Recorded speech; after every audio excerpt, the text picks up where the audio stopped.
Kali ini kita akan berbincang dengan Ibu Dr. Sinta terkait dengan PBG, Persetujuan Bangunan Gedung.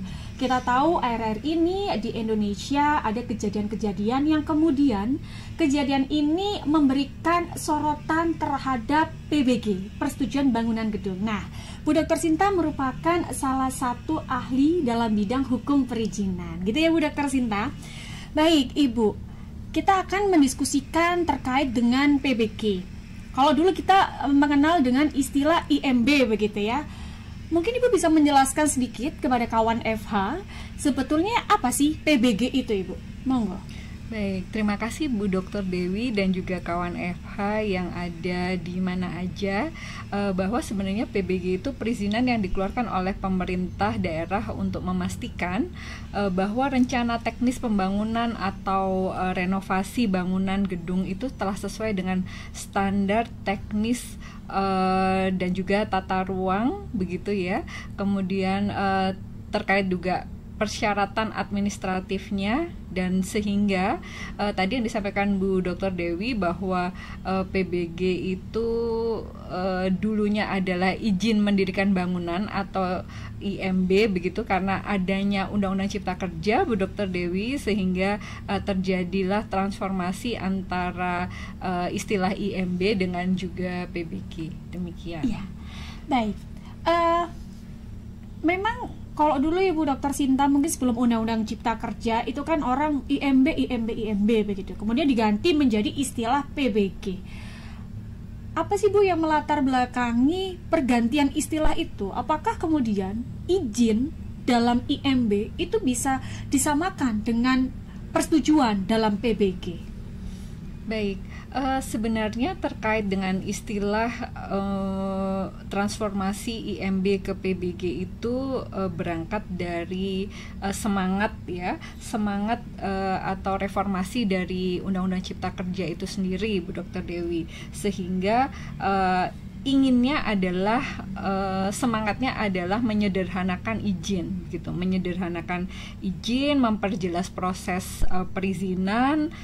Kemudian kalau di Undang-Undang Cipta Kerja itu lebih ke izin berbasis resiko ya Bu Dr. Dewi. Jadi tidak hanya sekedar administratif saja, berbeda dengan IMB pada zaman yang lama ya Bu. Lama begitu. Baik. Kita lihat Bu kejadian kemarin di Sidoarjo, dan tentunya kami juga turut berduka cita atas robohnya pondok pesantren begitu ya Bu. Sebegitu pentingnya Bu kita harus memiliki PBG ini menurut Bu Dr. Sinta? Menurut saya pribadi Bu Dr. Dewi, bahwa persetujuan bangunan gedung itu menjadi salah satu syarat utama, karena nanti juga akan dibarengi dengan SLF, sertifikat layak fungsi, itu sebenarnya akan melihat bagaimana sih terkait dengan safety ya, karena ini bicara tentang pondok pesantren yang tentunya banyak sekali aktivitas dari para santri yang ada di pesantren tersebut, sehingga keamanan itu menjadi hal yang utama. Nah, sebenarnya pentingnya PBG itu adalah legalitas bangunan itu sebenarnya. Poin pentingnya adalah bahwa kalau setiap bangunan itu memiliki PBG, tentunya legalitasnya tidak perlu diragukan lagi Bu Dr. Dewi, karena kaitannya dengan keamanan publik, kemudian terkait dengan ketertiban tata ruang pun, kemudian akses terhadap fasilitas publik dan juga layanan ini juga sangat penting. Demikian Bu Dr. Dewi. Iya. Memang akhirnya kalau tadi Bu Dr. Sinta mengatakan bahwa bangunan itu salah satu mengukur legalitas begitu ya, syarat administratifnya adalah dengan memiliki PBG, persetujuan bangunan gedung. Anggaplah saya orang awam gitu ya Bu Dr. Sinta, kita tahu bahwa mengurus izin itu orang-orang di luar sana mengatakan ribet lah, panjang, biayanya besar begitu, sehingga hal itu menyebabkan banyak bangunan-bangunan yang tidak memiliki PBG atau IMB begitu Bu Dr. Sinta. Apakah Bu Dr. Sinta juga memiliki pendapat yang sama terkait hal itu? Artinya sistem administrasi pengurusan PBG yang ribet itu atau IMB yang ribet zaman dulu itu menjadi salah satu faktor banyak bangunan-bangunan itu tidak memiliki IMB atau PBG.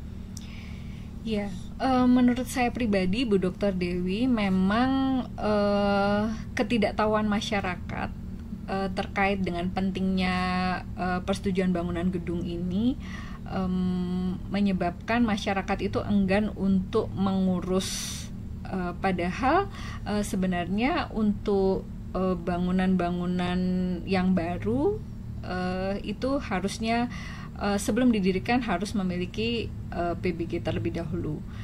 Nah, yang menjadi persoalan adalah bagaimana dengan bangunan-bangunan lama yang belum memiliki IMB saat itu, apakah bisa diurus kembali PBG-nya. Nah, ini yang menjadi catatan penting khususnya bagi pemerintah daerah, perlunya sosialisasi terkait dengan mudahnya proses mengurus PBG ini, karena saat ini dengan kemudahan investasi yang dicanangkan menjadi semangat dari Undang-Undang Cipta Kerja, sebenarnya pemerintah sudah memberikan fasilitas kemudahan dalam pengurusan perizinan tersebut. Demikian Bu Dr. Dewi. Iya, menarik Bu Dr. Sinta. Memang kalau bangunan baru begitu ya Bu Dr. Sinta, sekalian gitu ya, kita mengurus bangunan baru sudah diniatkan memang dengan mengurus izinnya, persetujuan bangunan gedung. Tetapi kalau kita tarik mungkin ke 15, 20 tahun, 25 tahun yang lalu Bu Dr. Sinta, bangunannya eksis sampai sekarang ada. Namun nggak tahu ini bagaimana pengurusan izinnya.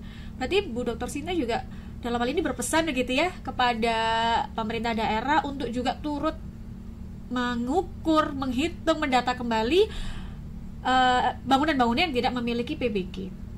Kenapa Bu Dr. Sinta? Kenapa harus mengurus PBG itu? Urgensinya apa Bu Dr. Sinta? Ya, terima kasih Bu Dr. Dewi, karena itu tadi bahwa jaminan keamanan dan keselamatan bagi penghuninya ya, kalau misalnya itu rumah tinggal pun itu sangat penting.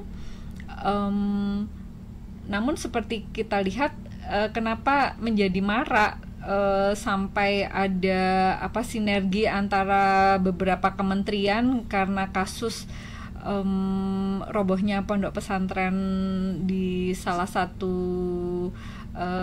pesantren di Sidoarjo itu menyebabkan semuanya merasa bahwa ini tuh penting begitu. Karena memang kembali lagi khususnya untuk yang area-area publik begitu ya, maksudnya banyak sekali seperti perkantoran, kemudian rumah sakit seperti ini yang perlu maksudnya harus ada pengawasan dari pemerintah daerah apakah memang bangunan-bangunan tersebut sudah memiliki PBG ini. Baik, sharing pengalaman Bu Dr. Sinta ya, memang mengurus PBG bangunan yang sudah eksis kemudian dicoba untuk dibantu pengurusan PBG-nya. Ada banyak dokumen-dokumen yang kemudian pemilik bangunan gedung ini tidak memiliki dokumen itu, yang menjadi salah satu syarat dari dokumen dalam pengurusan PBG. Apakah Bu Dr. Sinta melihat ini juga sebuah tantangan, entah tantangan bagi pemilik usaha atau pemilik bangunan gedung, ataupun tantangan bagi para pemerintah daerah begitu, dengan dokumen yang sangat banyak itu sebagai salah satu dan beberapa syarat untuk mengurus PBG? Ya, baik Bu Dr. Dewi, karena sebenarnya kita harus memastikan rencana teknis bangunannya pun itu, kalau bangunan lama sepertinya juga tidak menggunakan rencana teknis yang sangat detail begitu, sehingga kalau kita cermati dengan regulasi yang baru, maka kita lihat bahwa PBG ini kan sepaket dengan SLF. sehingga perlu ada penghitungan secara teknis itu yang memang harus ditelusur kembali gitu. Kalau dulu pun di pengurusan izin mendirikan bangunan pun itu juga ada persyaratan-persyaratan teknis yang harus dipenuhi, misalnya terkait dengan blueprintnya dari bangunan tersebut itu harus ada, baru bisa ditetapkan izin mendirikan bangunannya. Demikian, Bu Dok. Ya, tadi Bu Dr. Sinta sudah menjelaskan beberapa hal begitu ya terkait kondisi di lapangan.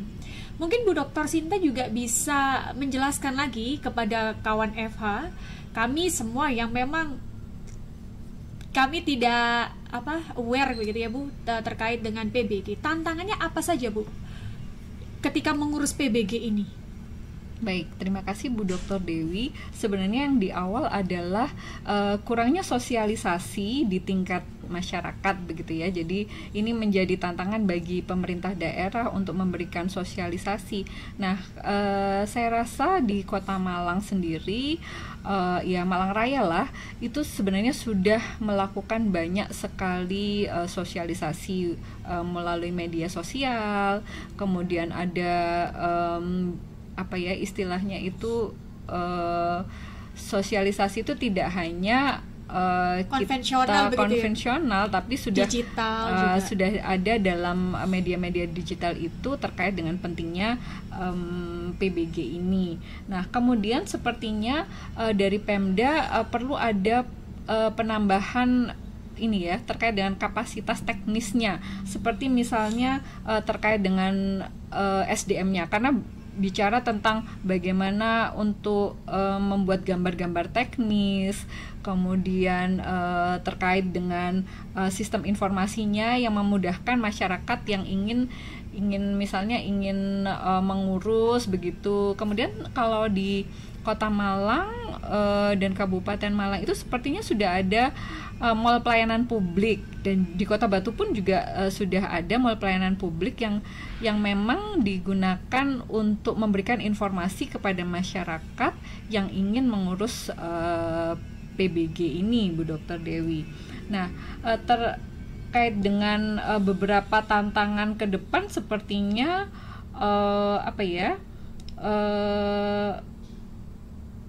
perlu ada penyedia jasa terkait dengan PBG ini tapi yang tersertifikasi. Jadi terkait dengan pengurusan mulai dari gambar teknis sampai PBG ini dan SLF ini bisa harus terbit begitu. Jadi itu juga sangat membuka peluang gitu ya, membuka peluang bagi usaha-usaha yang ingin menjadi penyedia jasa konsultan misalnya.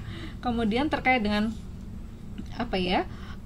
prosedur teknis yang dianggap rumit, nah itu yang harus dipangkas oleh pemerintah daerah begitu, karena melihat perizinan itu biasanya kalau bisa dipersulit kenapa dipermudah gitu kan ya, nah, anggapan orang seperti itu ya Bu Dr. Makanya Sinta, semangatnya harus ya bagaimana memangkas birokrasi sehingga masyarakat ini tidak enggan untuk mengurus PBG ini begitu Bu Dr. Dewi. Ya, saya sepakat juga Bu Dr. Sinta, memang anggapan di masyarakat itu mengurus izin itu sesuatu yang ribet, lama, dan memakan biaya.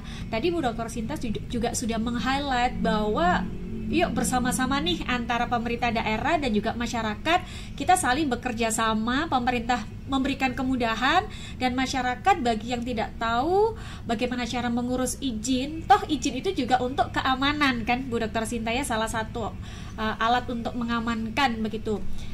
Bagaimana kemudian yuk kita buat ada jasa pihak ketiga yang tersertifikasi dan legal begitu, yang juga mendampingi Bapak Ibu warga masyarakat untuk mengurus izin begitu. Baik, terakhir Bu Dr. Sinta, melihat PBG yang sekarang juga menjadi sorotan begitu, menjadi sorotan warga masyarakat, orang kembali menanyakan apakah bangunan gedung itu punya sertifikat punya PBG atau tidak begitu ya. Dan ternyata banyak bangunan yang belum memiliki PBG. Apa harapan Bu Dr. Sinta sebagai ahli hukum perizinan terkait hal ini. Silahkan.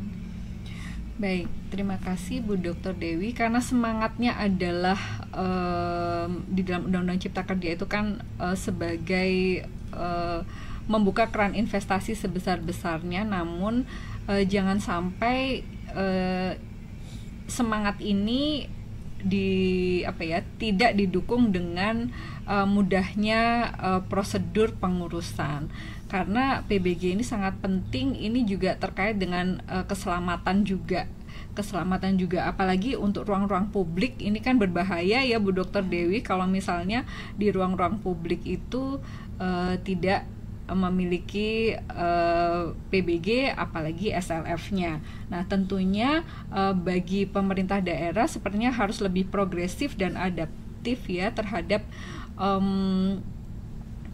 membangun sistem informasi begitu untuk memfasilitasi kemudahan dalam pengurusan perizinan khususnya PBG dan juga SLF.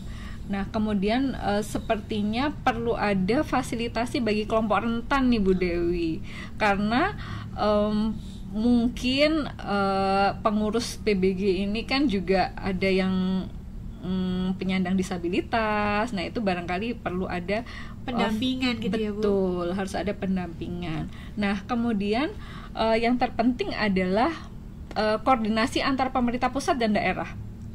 Karena sebenarnya sistem informasi itu sudah terbangun dengan adanya OSS begitu. Jadi online single submission ini yang bisa difasilitasi oleh pemerintah pusat. Namun di daerah pun itu juga harus ada koordinasi. Jadi garis koordinasi antara pusat dan daerah ini sangat diperlukan. Apalagi untuk terkait dengan RDTR ya, sepertinya itu perlu sekali.